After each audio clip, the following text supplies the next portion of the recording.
उसका नाम है जितेंद्र शाह और बोला है रघुनाथपुर भलुआ का है, रघुनाथपुर के हम हैं। और बोला पेट में लहर हो रहा है, बेचैनी हो रहा है, जलन हो रहा है। तो हम उसको फर्स्ट एड में वाश कर दिए है और एक एनएस लटका दिए हैं और बोले कि भाई आप आगे जब फोन दिखा लीजिए। आँख का रोशनी कैसा है? आँख का रोशनी नहीं दिखाई दे रहा है, उसको नहीं लग रहा कि आँख का रोशनी में दिक्कत है, लगता है आँख की रोशनी में कुछ दिक्कत लग रहा है, नहीं ताक रहा है वो। किस तरह की घटना है ये? मैं शंकर से उत्तरी का उप मुखिया हूँ, बली यादव। हमारे गांव के शंकर से परसावना में प्रमोद कुमार का जहरीली शराब से मौत हुआ है। पिता अनंत यादव, एक दो आदमी और हैं जैसे जयसीपुर का साहित्य निवासी हैं, बलगंगा में रहते हैं, उनका भी मौत हुआ है। 2-3 आदमी का इलाज चल रहा है। कल शराब पिया था लोग।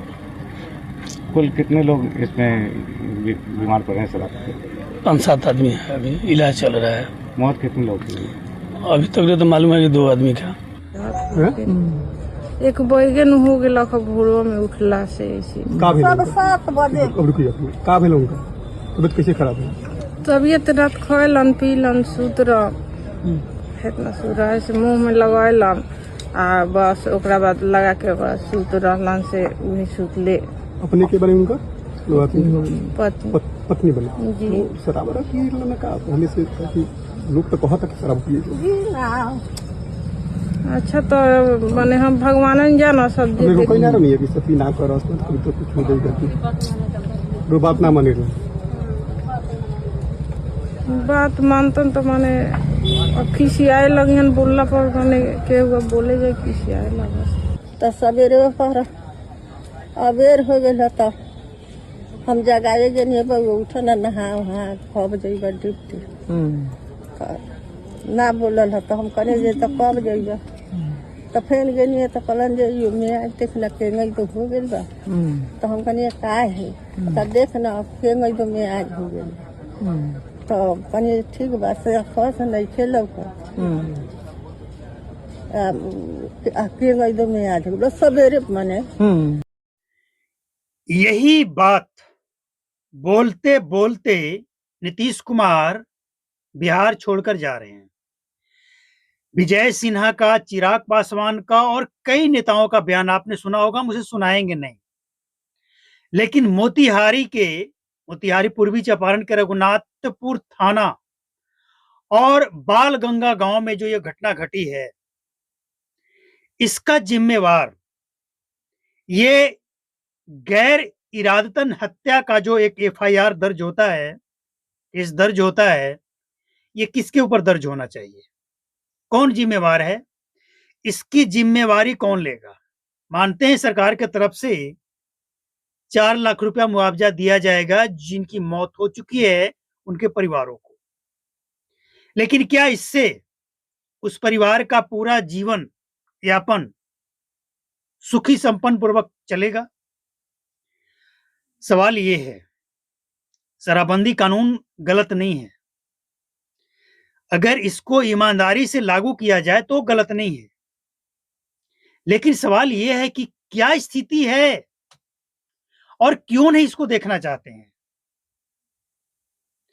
सबसे हैरान करने वाली बात यह है कि इस तरह की घटनाओं को छिपाने का, दबाने का प्रयास होता है। नेशनल चैनल पे यह घटना 2 दिन बाद दिखाया जाता है। पता नहीं किस बात का इंतजार होता है, किसका दबाव होता है।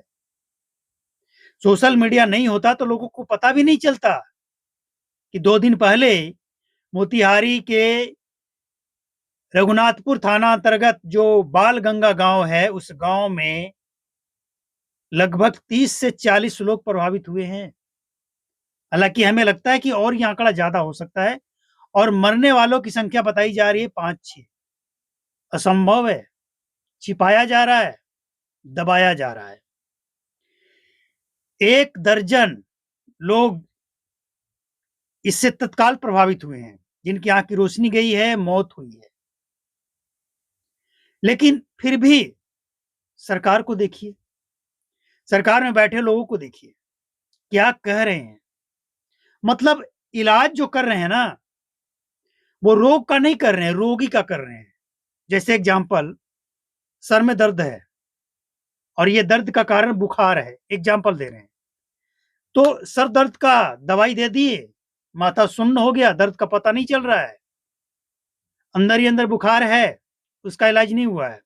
जैसे ही इसका असर कम होगा फिर से शुरू हो जाएगा। मतलब वही कि इलाज रोग का नहीं, रोगी का हो रहा है। लेकिन जरूरत है उसे पकड़ने की, उसे जेल भेजने की, जो ये सब खेल खेल रहा है निजी स्वार्थ के लिए। चिराग पासवान का कहना है कि निजी स्वार्थ के लिए। तो क्या आज पता लग रहा है आपको? लगभग कई जिलों में इस तरह के कांड हो चुके हैं, और फिर भी अगर बिहार सरकार को अभी और एक्सपेरिमेंट करना है तो ऐसी सरकार और ऐसे एक्सपेरिमेंट करने वाले को क्या कहेंगे आप? सबसे हैरान करने वाली बात इसमें जानते हैं क्या है? सबसे हैरान करने वाली बात कि कभी भी आप एकदम डेटा उठाकर देखिए, बिहार में जब भी जहरीली शराब से मौत हुई है, सारण मसरक, छपरा सारण मसरक में जो घटना घटी थी और कई जगह, कहीं भी जो इसका मास्टरमाइंड है, जिसके कारण मौत हुई, मतलब जो उपलब्ध कराता था जानबूझकर या अनजाने या जो भी हो, उसका कहीं नाम आया हो, उसके ऊपर कोई कार्रवाई हुई हो? पता नहीं कौन है वो।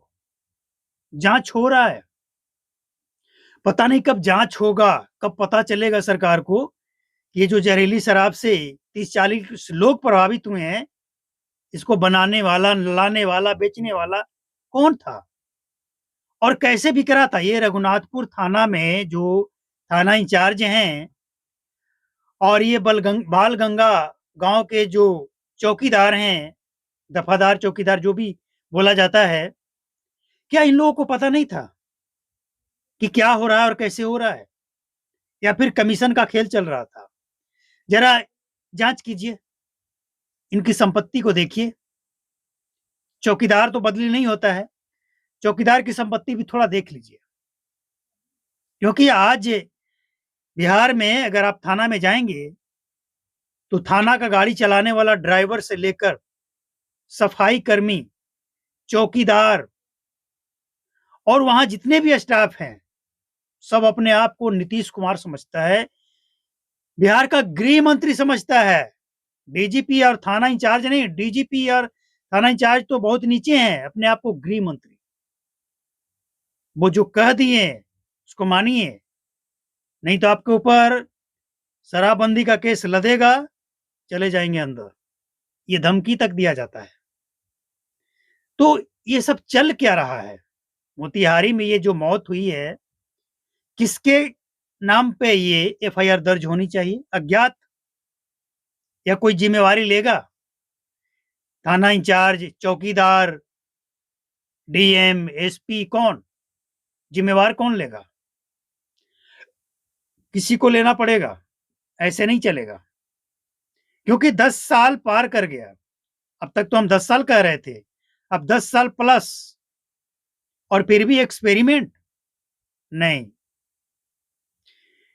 रघुनाथपुर थाना के थाना इंचार्ज और इससे पहले जो थाना इंचार्ज थे, हो सकता है ट्रांसफर हुआ हो, सबकी संपत्ति देखिए।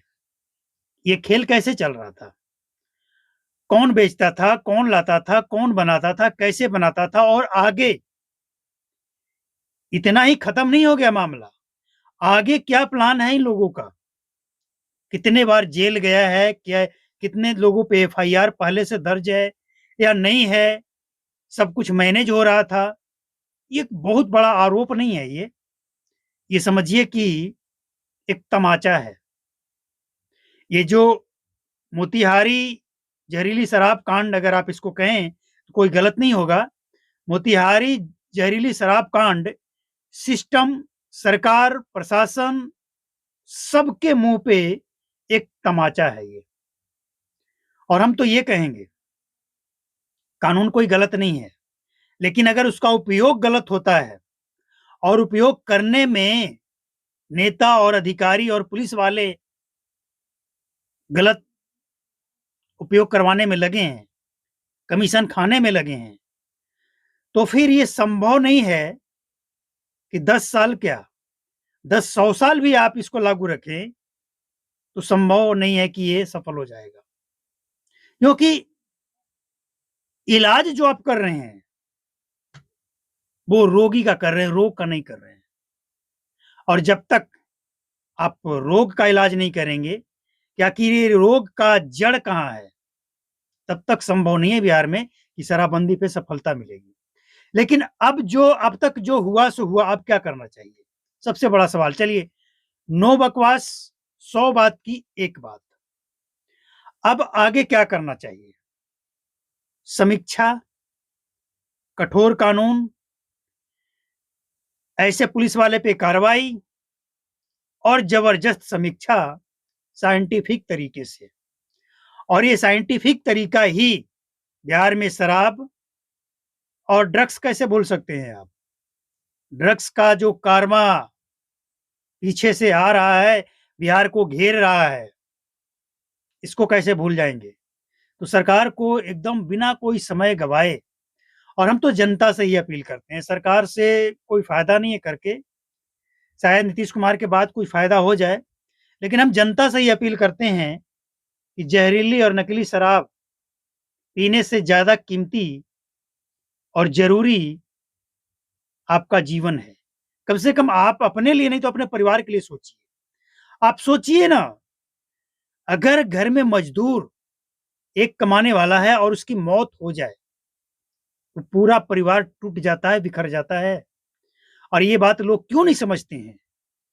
क्यों बार बार गलती कर बैठते हैं? तो जरूरत है समझने की, और सरकार को भी जरूरत है एकदम नो टेंशन, नो बकवास, सीधा एकदम मुद्दे पे आइए।